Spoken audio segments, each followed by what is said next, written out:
Base di collezione ta e libreria di Fundación Sticusa. Depende de onde bota bem, de que região de Aruba bota bem. Tem quando usa manita, tem usa mainta, tem usa main. Dus het is libre, no tata bota marana na algo específico.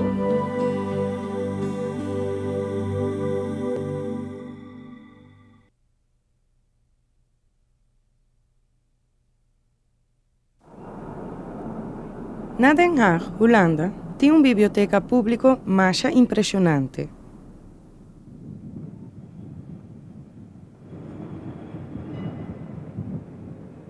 Padem bota aí departamento chama Antillana. Aqui não tem coleção grande de boeken, vídeo e outro documento que trata Antillas holandês e Aruba. Base de coleção tá a livraria de Fundación Sticusa, a fundação que promete status a parte de Aruba dat existir para ajudar desarrollo cultural na Antillas holandês. Nou, dat is eigenlijk de verdienste van onze vorige directeur, Wim Renes.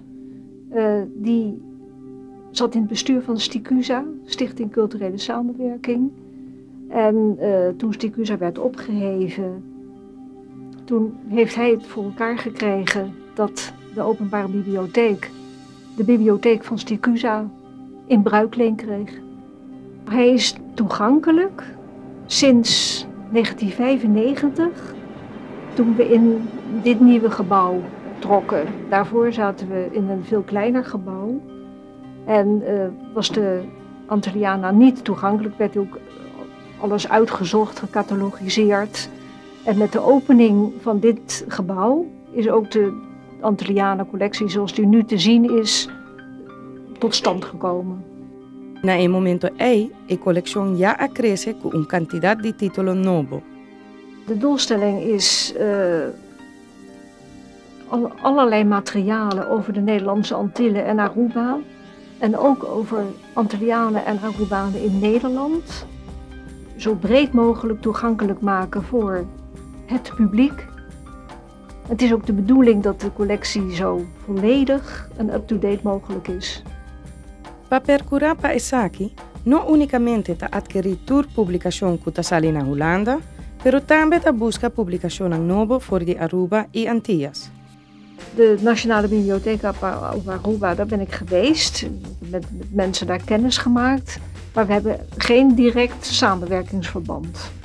Met Curaçao heb ik meer contact. Ja, met de Openbare Bibliotheek en de bibliotheek van de Universiteit van de Nederlandse Antillen. De Openbare Bibliotheek koopt cd's voor ons. En met de bibliotheek van de Universiteit van de Nederlandse Antillen heb ik een soort afspraak. Want zij kopen boeken die op Aruba en Nederlandse Antillen verschijnen. En ik koop boeken die in Nederland verschijnen. Over de Nederlandse Antillen en Aruba natuurlijk. Nou, de Antillana collectie kan eigenlijk beschouwd worden als een aparte bibliotheek binnen de Haagse Openbare Bibliotheek. We zeggen alle onderwerpen over de Nederlandse Antillen en Aruba, van de Nederlandse Antillen en Aruba, zijn in de Antillana te vinden. Via onze website kan de collectie bekeken worden door middel van trefwoorden. De hele collectie van de bibliotheek is ontsloten via de website. Dus niet de Antillana apart, maar via trefwoorden Aruba, Nederlandse Antillen, Curaçao. Kan iemand te weten komen wat we hebben. E se ta topa com un titolo cu que mais informação ribage, portuma contacto com a biblioteca. Als het een bepaald hoofdstuk uit een boek is, dan zou die contact kunnen opnemen via e-mail met de bibliotheek en dan kunnen er eventueel kopieën opgestuurd worden. Als hij vragen heeft, kunnen die ook via e-mail gesteld worden. Alleen ja, het boek fysiek inzien, dat moet toch hier gebeuren. De collectie is niet uitleenbaar, omdat die ook weer zo volledig mogelijk moet blijven. Fuera di collection di boeken e video, il Departamento Antillana na Biblioteca di Den Haag também ta duna artista nang di Antillas e Aruba e opportunidad pa exhibir nang obra nang den e espacio.